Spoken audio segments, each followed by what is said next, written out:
Netcasts you love. From people you trust. This is Twit. Bandwidth for Triangulation is brought to you by Cashfly at CACHEFLY.com. This is Triangulation, episode 333, recorded on Friday, February 9th, 2018. Niall Ferguson.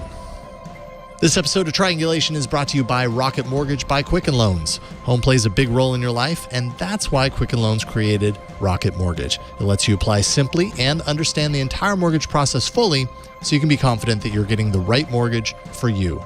You can get started at rocketmortgage.com/triangulation.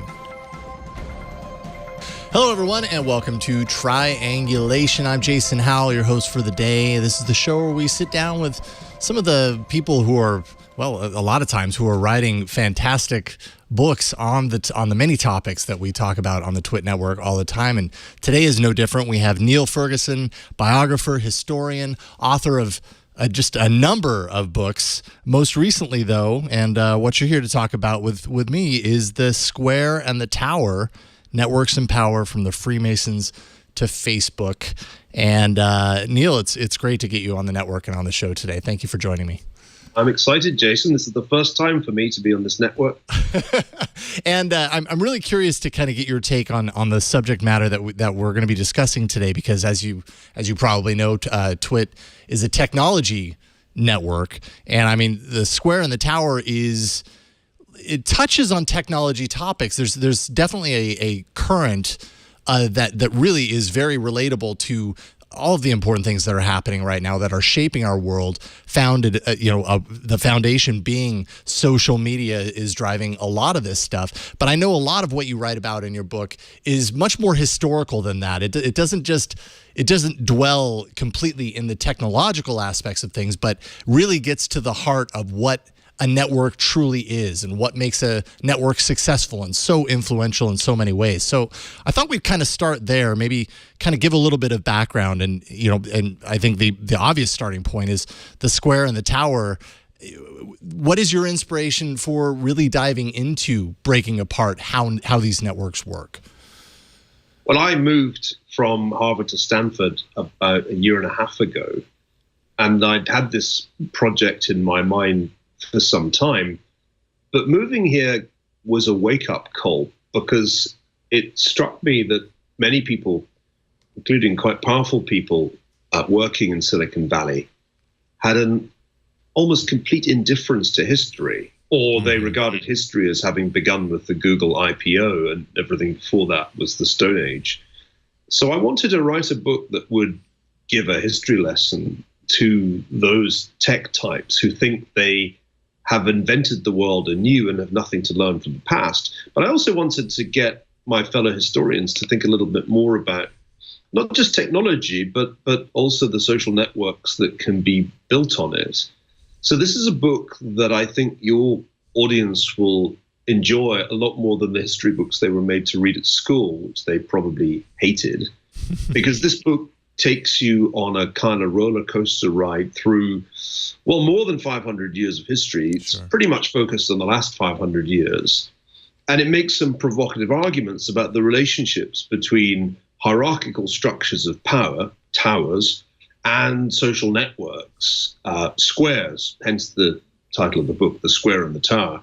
And it argues probably a little bit against the grain of your viewers that not everything in history is technologically determined. Technology matters a lot, but sometimes the direction of causation is not quite the one that you expect. So I offer an alternative historical theory for the origins of Silicon Valley, and I offer some arguments about why particular technologies have taken off at particular times. I'm not a technological determinist, but I'm a historian who takes technology very seriously and wants to make sure people who work in computer science and in engineering are aware that not everything they invented in the last 20 or 30 years is completely new.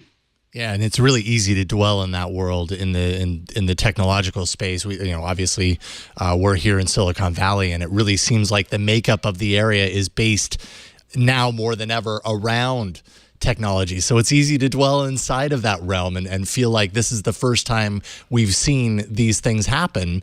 And of course, you're a historian. You know that, we've seen this happen many times in different instances, but it is no doubt a highly technological point in our existence, right? So much more now, more than ever, these things are determined in the technological space. Eric Schmidt had said that, of course, there's a quote from Eric Schmidt from Google on the back that says that this provides that much needed history lesson to Silicon Valley. Why do you think people in Silicon Valley have been so quick to not respect or understand the history that drives what makes these services so successful for them? Well, I think it's very tempting when everything is going fantastically well and businesses are booming to assume that it's because you're a genius, right, and you've changed the rules, invented something that's fundamentally so new that whatever went before is sort of irrelevant to you. Mm-hmm. I think a good illustration of this problem is that just a couple of years ago, nobody in Silicon Valley had an inkling of the trouble that was brewing in and around the election of 2016. And since I've been here, we've gone from denial in the immediate aftermath of the election, denial that the network platforms had played a decisive role, denial that fake news on Facebook had been a significant variable in the election, to acceptance that something pretty bad happened in that election. And it certainly wasn't something that many people in Silicon Valley wanted to see happen. So I think what Silicon Valley learned in the last couple of years is that no matter how smart you may feel you are, and no matter how innovative your technology may be, political history is going to take an interest in your life at some point, especially if, without quite meaning to, you've become, as I think Facebook has become, the biggest content publisher in American history, with an enormous share now of the US news market. 45% of Americans get their news from Facebook. And I don't think anybody set out to turn Facebook into a vast content publisher, but that's what it is. And that means that the algorithm that drives the news feed is, in some ways, the most powerful editor in American history. All of that has major consequences that I think people grossly underestimated just a couple of years ago. And they underestimated the political risk to the big technology companies because they just really weren't thinking historically.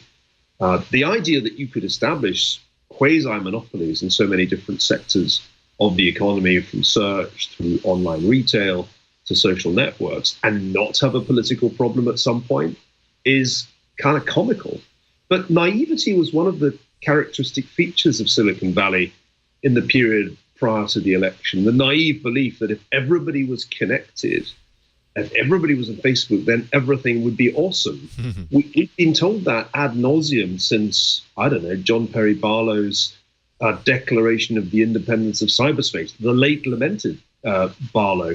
That claim that if we just could all be connected, the world would be wonderful, wasn't historically a very well-founded claim, nor was it well-founded on the basis of network science. Anybody who really had thought at all seriously about social networks knew that since the 1970s there had been a literature showing that even modestly sized social networks tend to get polarized, tend to self-segregate into different clusters.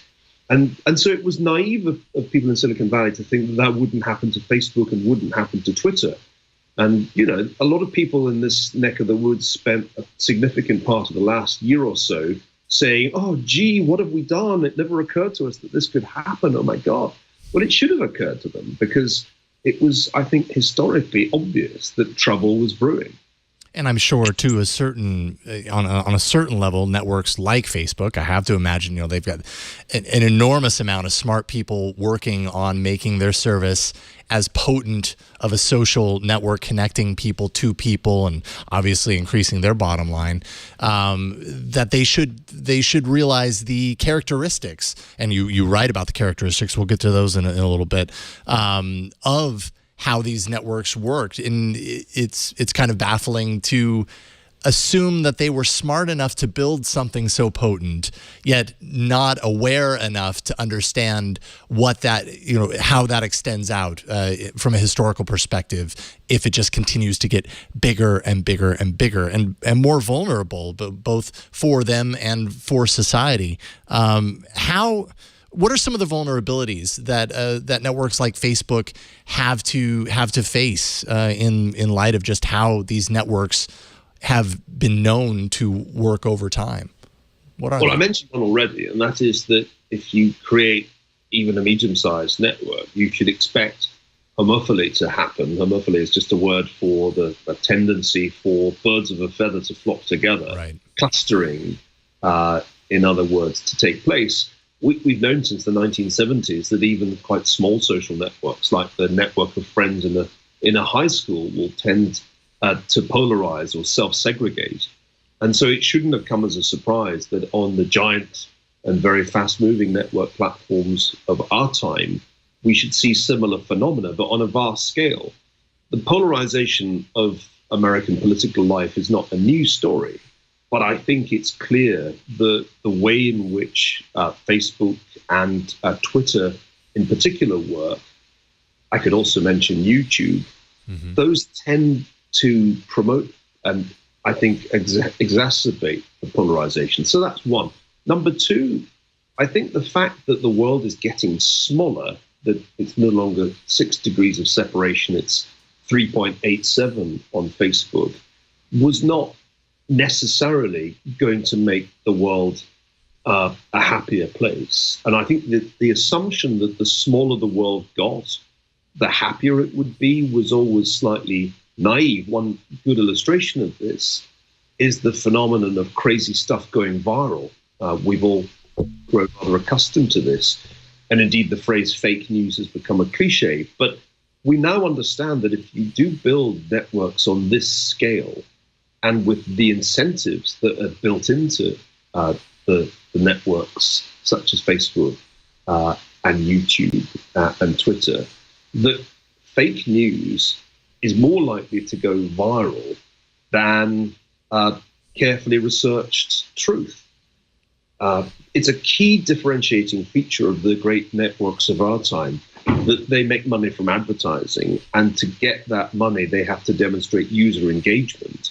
And user engagement, because human beings are human beings, tends to be highest with crazy stuff rather than with the wisdom of the ages. And, stories like the Pope endorses Donald Trump attracted enormous amounts of user interest in 2016. It just happened not to be true. So I think just to give those few examples, you can see that it was always going to be a hazardous enterprise to connect the world and to shrink the world to the extent that the network platforms have shrunk it. Have we ever seen in the sense of just sheer networks, have we ever seen as powerfully interconnected network as what we have with Facebook? Like, what is outside of the technological sphere, what is the closest correlation to just the massive amount of influence and and power that a network like Facebook has right now? Well, I don't think it's possible to find in the history of, say, newspapers or television, comparable concentration. Even at the height of his power, William Randolph Hearst didn't have 45% of American newspaper readers, whereas Facebook now has very close to half of Americans getting news from its newsfeed. Wow. So you could argue that that's unprecedented, or you could say that what we're seeing here in the realm of technology is reminiscent of what happened in the Gilded Age in the late 19th century when John D. Rockefeller or Andrew Carnegie created giant monopoly companies in industry. In that sense, I think there are analogies. It's just that it's unusual to have near monopolies in the sectors that we now see being dominated by individual firms. We're more accustomed to think of industrial monopolies rather than online monopolies. The other thing that's really, to me, illuminating as an analogy is the fact that in previous eras, very large social networks formed without the need for the internet or the smartphone. I think one of the dangers of being a Silicon Valley denizen is that you tend to exaggerate just how important the internet, a personal computer, and the smartphone are as tools for networking.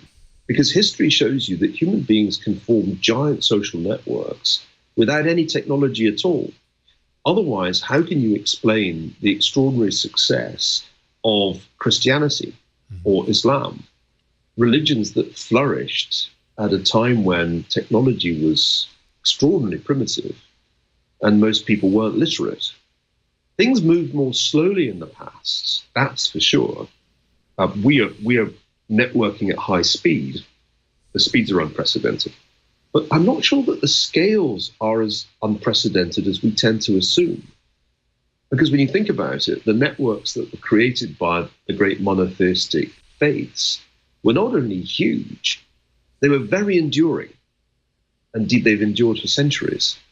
So I do think that it's important for us, when we think about the impact of technology, not to exaggerate its importance, because human beings seem capable of large-scale social networks. They seem capable of having ideas go viral without that much technology. All I think the technology does is to make it happen faster. I'm not sure that the scale is as novel as we think. Yeah, and I think what we're realizing is that faster is a problem, or potentially a problem in and of itself. What are the unintended consequences of forming these networks at such a rapid rate, which, I mean, in the grand scheme of everything, the amount of time that Facebook has even existed versus the amount of influence it seems to carry in its own, space is, yeah, you're right. I mean, it's so rapid. Maybe we don't understand what that leads to, or maybe we do now. We know that it leads to, what we've experienced in the past couple of years, this hyper-polarized, easy to disseminate misinformation sort of environment that's very hard to put that genie back in the bottle. It is. I mean, there are a couple of other points that are worth reflecting on too. One distinctive feature of networks as distributed and large scale as these is that they have a security problem. They're quite easy to hack. One reason that over the long run, human organizations have tended to favor hierarchy over distributed network structures is that hierarchies are better at self-defense. Facebook and Twitter were easily hacked by the Russians. Indeed, the Russians didn't have to do anything except buy advertising to get onto Facebook with their content. And if you look at the evolution of the Russian interference in the 2016 election, the thing that leaps out at you is that at first, Silicon Valley pretended it hadn't happened, but then under pressure admitted that, well, maybe 10 million people had seen some Russian content. A little bit more pressure was applied, and it turned out to, well, actually 146 million people had seen Russian content on Facebook, and that's more people than voted in the election. So that's another feature of the networks that we've created. Because they're global in their aspiration, they're accessible globally. And that meant that a national enterprise like a presidential election was easy for the Russians to attack, just as it was easy for them to create any number of accounts on Twitter for bots. So I think that's another issue, that the network's inherently rather easy to access for bad actors as well as for good. And final point, which I think is really interesting, Jason, is Silicon Valley told us that we were going to be in a kind of great online democracy. We were all going to be netizens and everybody was going to have an equal right to post stuff online, it was all going to be wonderfully flat. In reality, and you can see this once again in network science as well as in history, giant social networks are not egalitarian at all. Because of the way that they form, because of the thing known as preferential attachment, which leads new nodes joining the network to want to be connected to already well-connected nodes, they're extraordinarily unequal in their structure. A very few nodes have a vast number of edges, and a great many nodes have hardly any. And this unequal character of large social networks is something that we're only gradually coming to understand. It could, I think, be argued that network economics increases inequality in a number of different ways. Number one, there's a winner-takes-all character to network economies, so that one firm ends up being a near monopoly and the people with the equity stakes become colossally wealthy. Number two, the networks themselves become extraordinarily unequal in their structure because of preferential attachment. And then number three, you're overlaying this network economy on top of an already relatively unequal society. Not everybody born in the United States has the remotest probability of getting a job in Silicon Valley because educational opportunities are so poor at the lower end of the scale. So the inequality dimension, it seems to me, is one of the more troubling aspects of network economics. And it's one of the things that makes the progressivism, the liberal leanings of people in Silicon Valley look a little hypocritical to the outsider. Yeah, absolutely. We are going to take a quick break, and then we're going to dive into, and we've started talking a little bit about the 7 insights that you point out about network theory. We'll dive into those a little bit more, speaking with Niall Ferguson, his book, The Square and the Tower, and just a fascinating look at how just networks, if you've ever been curious to know about networks, not just social networks, but how networks have existed, how they exist in our society, both now and historically, a fantastic read that you really should check out. We're going to dive into that more. But first, we want to take a minute and thank the sponsor of this episode, and that is Rocket Mortgage by Quicken Loans. Maybe you've gone through the mortgage process before. Maybe you haven't, and you've just heard people tell you just how complicated and convoluted it can be. I've been through the mortgage process myself. It's not always the easiest, most straightforward process, pulling information from a million different places. And when you live in the digital world like we all do here on the Twit Network, you know that things can be improved if we just kind of improve these processes, bring it into the digital age, and that's what Rocket Mortgage by Quicken Loans is all about. Rocket Mortgage gives you the confidence that you need when it comes to doing something that's not always the easiest thing in the world. Buying a home, refinancing your existing home loan, you need that confidence, and Rocket Mortgage is there to give it to you. It's simple. It allows you to fully understand all of the details so that you're informed. You can be confident that you're getting the right mortgage for you when you pull the trigger. It's convenient. Their trusted partners allow you to share your financial information with Rocket Mortgage at the touch of a button, eliminating the complexity behind that to make it just super easy for you. It's also powerful. Whether you're looking to buy your first home or your 10th, Rocket Mortgage is able to perform thousands of calculations in seconds based on your income, assets, and your credit. Rocket Mortgage can analyze all of that information, all the home loan options for which you qualify, and then find the one that's just right for you, picking something that's perfect for your scenario. Rocket Mortgage by Quicken Loans. Apply simply, understand fully, mortgage confidently. To get started, all you have to do is go to rocketmortgage.com/triangulation. That's rocketmortgage.com/triangulation. Equal housing lender, licensed in all 50 states. NMLSconsumeraccess.org, number 3030. And we thank Rocket Mortgage by Quicken Loans for their support of Triangulation. All right, so I promised that we'd kind of take a look at the 7 insights of network theory. And this is, obviously you spell out in much further detail throughout the book, kind of broadening these ideas out. But you listed them. It makes it kind of easy to dive in and get a general sense of what people will find inside the book. So I thought we'd go through those. First of all, you say no man is an island. And this seems to kind of relate to the importance, and you were just talking about this a few minutes ago, the importance of specific nodes within a network, or, I don't know, is this the holy grail of how influence works when you're talking about networks? Is that what you're talking about here? Yes, we're all connected. It's pretty hard in this day and age to be a network isolate, to be a node with no edges. Right. And to an extent that is extraordinary, our connections define who we are. If Facebook only knows your network of friends, but knows nothing about you, in fact, it knows everything about you. So this idea that we are how we're networked is a very central idea, not just for our time, but actually, I think it's true universally. It's really the human condition that we are connected, and those connections in some measure define us. Mm-hmm, mm-hmm. And then you also mentioned a little bit ago, birds of a feather flock together, homophily, in other words. You say in your book that might actually be the first law of social networks. How would you say this has affected our modern social networks most? I mean, I feel like I see this every day. I feel like this is very obvious when and based on the networks, it's obvious in different ways. You know, you get more of this on Twitter in a certain fashion, and you get a totally different type of this on Facebook. Talk a little bit about that.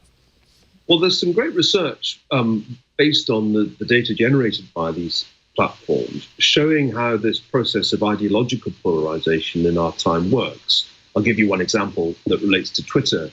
If you look at political Twitter, people who are most likely to tweet about political issues are on the edges of the political spectrum. The further you are out to the left or to the right, the more likely you are to use Twitter for political statements. Secondly, your tweet is much more likely to be retweeted by somebody in your ideological cluster. So conservatives retweet conservatives and liberals retweet liberals. And thirdly, your tweet is 20% more likely to be retweeted for every moral or emotive word that you put in it. Now, moral or emotive is academic speak for strong language. And anybody who's spent any time on Twitter will know that there is a premium on strong language. The left tends to use the F word a lot, but the right uses strong language in its own way. And this means that Twitter is an engine, not just for fake news, actually more for extreme views. Extreme views go over well on Twitter. If you mapped, just a few years ago when everybody was blogging like mad, if you mapped the blogosphere, you found the same thing, that there were two great clusters, one liberal and one conservative, and they linked to one another. So that the center ground is strangely empty. This seems to be one of the defining characteristics of the networked age. And as the studies pile up, it begins to become clear that we've created engines for polarization, that in some ways the network platforms make this worse because the ways in which, for example, the news feed is configured, or at least the way it was configured, we're still waiting to see how the tweaks change it. The way it was configured tended to send a kind of steady stream of confirming information. You saw more of what you liked. Now, if you keep seeing more of what you like and less of what you don't like, you are trapped in a kind of cycle of confirmation bias.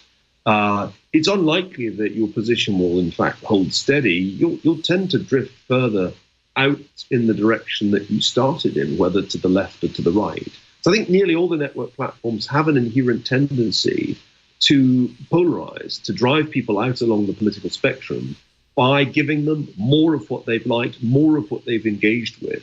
And that means that they're not challenged as much with counter-arguments, with things that challenge their assumptions. Remember, what keeps people in the center ground, by and large, politically, is having their assumptions challenged, is being caused to doubt the truth of something that they've previously believed.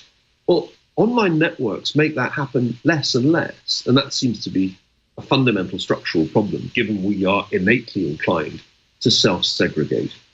Yeah, and we feel like we have a lot of control over what we are presented, and in some ways we do, but in other ways, as you point out throughout the book, the networks themselves have the ability to determine how we connect and how those relationships are fostered. And so that becomes a danger in and of itself. You also mentioned in here, connected to this topic, the difficulty in determining kind of what the connective tissue is that links an actual relationship. We know that people can flock this way or that way, but what is actually determining what the actual connective tissue is between that pairing can be a little difficult. I guess that's one key component that networks like Facebook are really scrambling to try and figure out, because if they master that, then they're able to keep people longer, get more people in, because people are finding exactly what they're looking for, I suppose.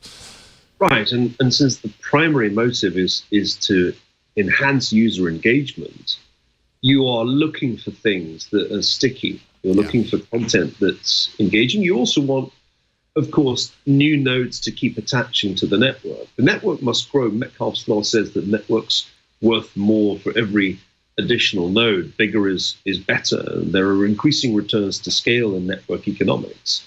So that's another thing that's important. The network must grow. And how do you get it to grow? Well, you need to get people to feel, I'm missing out. If I don't get myself a Facebook account, I'm going to miss out on what my friends or my family are doing. So this is another incentive that drives the network platforms. Yeah, Facebook's done a really good job of making it so that if you step away, it's really hard to stay away.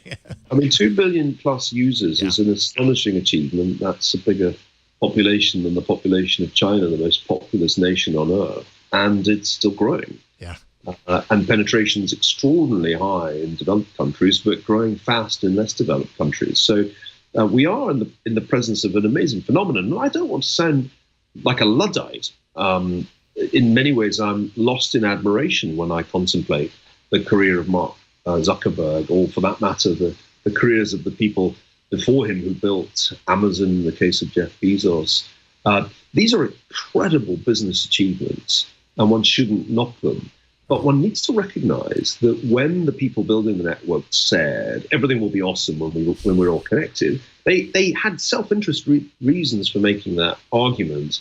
And we were all, I think, a little uncritical about it. I know myself that in the early days of the online networks, I was quite uncritical about what was happening, and probably drank the Kool-Aid for a while, thinking, well, perhaps if everybody's connected, the world will be a better place. And then I came to realize how naive that was.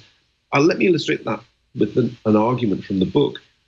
When the Reformation happened back in the 16th century, 501 years ago, it was possible because of the printing press, which essentially was the internet of the 16th century, and allowed ideas to spread much faster than had been possible before you could print books, when you had to copy everything out by hand.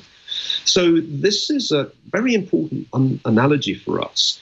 Luther, who started the whole Reformation off, thought that if everybody could be connected, if they could all read the Bible themselves in their own language and have a direct relationship with God, not necessarily mediated by a corrupt church, everything would be awesome. That was his sincere belief. But what happened? Well, what happened was 130 years of religious conflict, because two clusters formed. The cluster of people who agreed with Luther, except they thought he should go a bit further, and the cluster of people who thought he should be burnt at the stake as a heretic. The way in which the printing press worked was not to create the priesthood of all believers, which was Luther's version of Mark Zuckerberg's global community. The way the printing press worked was to allow Europe to divide into two rival armies. And this war of religion raged for over a century.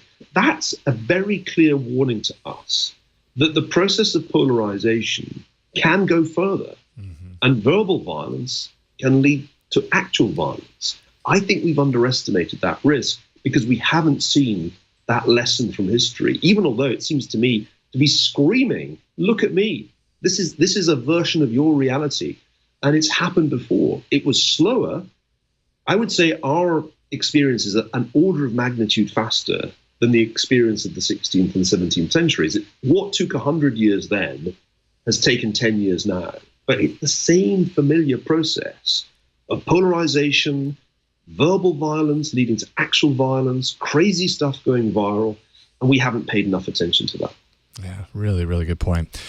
You also point out weak ties are strong. It's kind of this idea that it's a smaller world now. Have Facebook and Twitter and other social networks like it, but those are the two that come to mind, have they kind of altered this 6 degrees of separation adage where we are now far more connected to Kevin Bacon than we ever were before? Yeah, they have. It's actually extraordinary. All those jokes that have been around since the 1990s, or even actually for longer, about 6 degrees of Kevin Bacon or 6 degrees of Monica Lewinsky. Yeah. Those were true of their time. In fact, a study done by the sociologist Stanley Milgram in the late 60s showed that there were about 6 degrees of separation between any two randomly selected Americans. On Facebook, though, that's to say, it took 6 steps to get from the housewife in Omaha, Nebraska, to the stockbroker in Boston, Massachusetts. That was the experiment was a chain letter experiment, and it arrived at the answer that 6 degrees of separation was roughly right. But now on Facebook, it's 3.87 degrees of separation. We're that much closer together, and that number's going down. So it is getting easier and easier for two randomly selected people to connect. They don't have to take so many steps to get in touch with one another. So we'll soon be talking about 3.87 degrees of Kevin Bacon, though it doesn't have quite the same ring. Not quite, but it's hopeful that we're all getting closer to Kevin Bacon. Structure, Oh, I'm sorry. Well, I don't know. You see, I think the smaller the world gets, not necessarily the better. Yeah. This assumption that it must be good for the world to shrink, so to speak, to the size of a pinhead, I think we should probably be skeptical about it, because proximity doesn't necessarily lead to great mutual understanding, especially with network platforms that seem calculated to exacerbate our differences. Right. So it's as if this polarization process we're talking about is taking place in a shrinking room. Somebody said to me that they'd imagined that the internet would be like one of those trendy bars in Austin, Texas, where everybody is sitting around in a spacious saloon bar talking about, I don't know, Game of Thrones.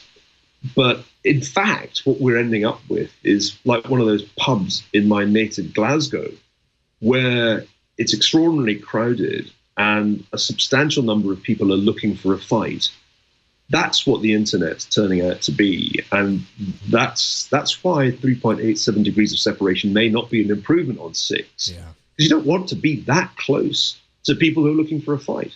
Yeah. Not to mention there's the whole, layer of the internet being more or less anonymous if you want it to be, which it just encourages even more of what you're talking about. And that ends up, making it easier for a lot of these, these kind of viral, polarized comments to have the spread and reach that they do. People, the barrier is down. People have less fear to share these things that might be ostracized otherwise. Things that used to be confined to the urinal wall are now posted online and seen by millions. That's a change that's happened in my lifetime. I still struggle when I see some of the language used on Twitter to believe that an educated or even a semi-educated person could publish such crudeness, such obscenity. It was in the urinal wall when I was a kid. To see it on my laptop just makes me kind of sick. Yeah, I know. Why do we still use Twitter? Seriously. I was asked what would I do. This was an amusing question. I was asked at a lovely book event in the neighborhood just a couple of weeks ago. I was asked what I would do if I was the CEO of Twitter. And I replied that first I would buy a high-end Tesla and then a very nice house in Woodside. And then I would close Twitter down. I got a round of applause for that answer. It's, well, in some cases, Twitter is that thing that, man, at least in the journalism circles, and I know I fall into this category, it's that thing that rarely makes me feel good, yet I still end up going back to it day after day after day. And that's kind of a symptom of what we're experiencing now with these social networks. Is on one hand, we're getting something out of it because we continue to use them. I stepped away from Facebook a little more than a year ago, and I've only, kind of stepped my toes back in a little bit here and there because there's a lack of connection with some people in my life as a result. So that's a pressure. So we're getting something positive from it, I suppose, but we're also getting a lot of negative. And I don't know what that says about our needs to belong or connect with these networks, but there's a lot of negativity, yet we can't pull ourselves away. And I don't know what the upside of that is. Well, many of Salesforce said at Davos just a few weeks ago that Facebook was really now where cigarettes were at the height of their power. That is to say, this is an addictive product that we're basically distributing to kids and encouraging them to use. And given the mounting evidence of psychological harm, particularly amongst young people, arising from social media, the addiction to the smartphone, the addiction to evidence that one is liked, then I do think it's plausible to argue that 20 years from now we'll look back and say, can you believe they let kids have smartphones? Can you believe they let them go on Facebook? So I do think we're at an interesting inflection point. Even Facebook itself admits that there are problems, that's not stopping it rolling out Messenger for kids. But when you look at some of the research that Nick Christakis has recently done, it's sobering. And if you're a parent, the only rational response is to take those phones and iPads away from impressionable minds. I think it is a bit cigarette-like. I agree with Mark Benioff about that, because we get addicted even though it makes us feel bad, and that reminds me a lot of cigarettes. Yeah, it really does. That's a pretty spot on analogy.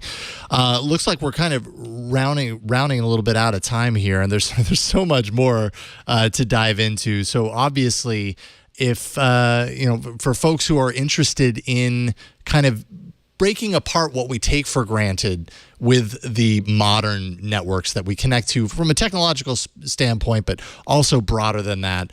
That is really what the Square and the Tower is all about. And Niall Ferguson, I really just want to thank you for taking time to talk with us today about your book and everything. What do you want to leave people with? Are you hopeful for where we're headed as far as 20 years from now, looking back and going, what were we thinking back then? What are your thoughts there? Well, I have great faith in the power of a free society to correct itself, to rectify itself. I think there are regulatory fixes that we can do, and I think we need to do them in the way that we've dealt with past problems, past pathologies. I'm more troubled, and maybe this is the right passing or final thought. I'm more troubled by what I see evolving in China, which is a system of social control where big data generated by the network platforms there, Baidu, Alibaba, Tencent, are available to the Communist Party more or less on demand. We're seeing a very different model evolve there, where there really is no possibility of privacy. And this is empowering an authoritarian one-party state in ways that even the 20th century totalitarian states couldn't dream of. At least here there is some separation of powers, and I think it's generally agreed that the government shouldn't have unrestricted access to the data that we've given away to Facebook, etc. We still have to figure this relationship out, but when I look at China, I see a potential arrangement which really uses technology to erode individual liberty completely. That's a much scarier future than the future I foresee for the democratic world. Do you feel like the networks that we're seeing in China serve as kind of an example of where we might be heading here in the West? Well, I think the potential is clearly there anywhere where the data have been harvested on a large scale. The data have been harvested here in the United States, in Europe, practically everywhere. And we have to make a decision about who has access to, who has power over that data. It can't be right that a few very large private companies have these extraordinary databases, giving them access and insight into the daily lives of citizens. There needs to be some regulatory control on that. And that's the kind of thing we have to figure out, just as it wouldn't be right for the government to have untrammeled access. Ultimately, the data were ours until we naively gave it all away. I think the challenge for liberal societies, for free societies, is going to be to work out how to get data back to its rightful owners, which that's us, right? But we gave it away. Fixing that problem is going to be very challenging because it's made Mark Zuckerberg a very rich man. It's made Google an incredibly wealthy company. We are, I think, going to have to thrash out some very difficult issues in terms of regulation and the law. And I'm not sure we've even begun thinking through what the right answers are. I agree, finally, with Sam Lesson, who used to be at Facebook, who's written some incredibly thoughtful essays on these subjects lately. We've only just begun the process of breaking ourselves apart. The polarization's not the end state. Sam Lesson argues that we could end up with a complete fragmentation where everybody has his or her own reality with a tailor-made feed. In those conditions, we don't just lose our data, we may lose any sense of a public space of shared experience that we previously had. So that's a danger that I'm extremely troubled by. The only thing one can do in this crazy world is spend less time on social media and more time reading books. And that's why I did this interview. How convenient it is that you say that. Yes. Niall Ferguson, the Square and the Tower. I wish you nothing but the best with this and everything that you have you're working on right now, because you are a busy guy. But you can find, obviously, Niall's book on Amazon, as we're showing here, pretty much everywhere. You also have it on audiobook. That's awesome. So load it up on Audible. Niall, thank you for taking time to talk with me today. Thank you, Jason. Have a great weekend. All right, you too. This is Triangulation. We always have such a fantastic time catching up and being informed by the smart folks out there educating us about this technology world that we live in. Thank you for hopping along for the ride. We record Triangulation live every Friday starting at 3 p.m. Pacific, 6 p.m. Eastern. That's 2300 UTC. If you want to watch live, you always can. Just go to twit.tv/live. But if you miss the live taping, you're not out of luck. We publish this as a podcast each and every week. Just go to twit.tv/triangulation, and there you can find all of our episodes, all 330. Well, this is 333, so you got quite a few interviews to catch up on if you're just getting started. They're all great, and we just have a lot of fun doing this show, and it's my honor to get the chance to do it too. I'm Jason Howell. Thank you for watching this episode of Triangulation. We'll see you next week.